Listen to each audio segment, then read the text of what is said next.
আমার রাসূল মসজিদে নববীতে আসলেন, দেখলেন সাহাবায়ে কেরাম দুইটা দলে ভাগ হয়ে গেছে।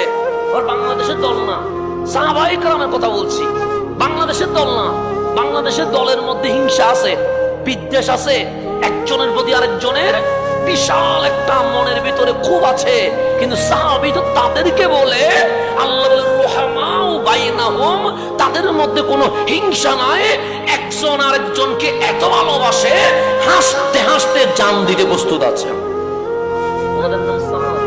এখন আসলে সামনের দিকে যে গভীরভাবে খেয়াল করবেন, আমার রাসূল মসজিদে নববীতে ঢুকলেন, দেখলেন সাহাবীদের মধ্যে দুইটা দলে ভাগ হয়ে গেছে। একদল বসে জ্ঞান চর্চা করছে, কোরআনের আয়াতের ব্যাখ্যা, তাফসীর, মাসলা মাসাইল শিক্ষা গ্রহণে বসে গেছে।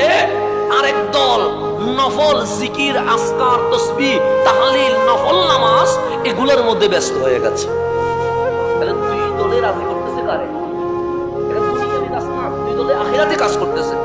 এক দল আছে জ্ঞান অর্জন, আরেক দল আছে কিসের মধ্যে? নফল ইবাদত, ফরজ না নফল। নফল মানে তাসবিহ পড়ছে, তাহলিল পড়ছে, নফল নামাজ পড়ছে, কোরআন তেলাওয়াত করছে, দোয়া করছে, এগুলা করতে একদল আছে।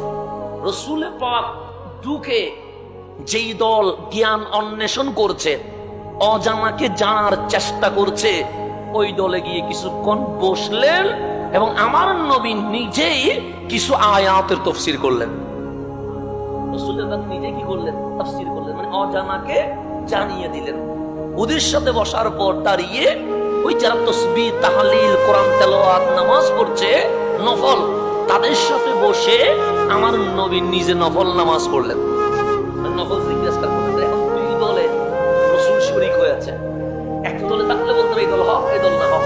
দুই দলে রাসূল গেছে।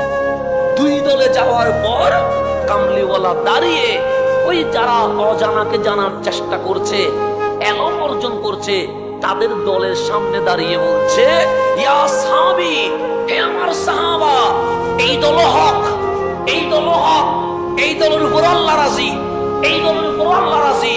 কিন্তু আমি নবীকে যদি জিজ্ঞেস করো, দুই দলের মধ্যে আপনি নবী কোন দলকে ভালোবাসেন, আমি বলবো হাজার নফল নামাজের চেয়েও একটা অজানা মাসআলা জানতে পারা এটা কোটি গুণ উত্তম হয়ে গেছে।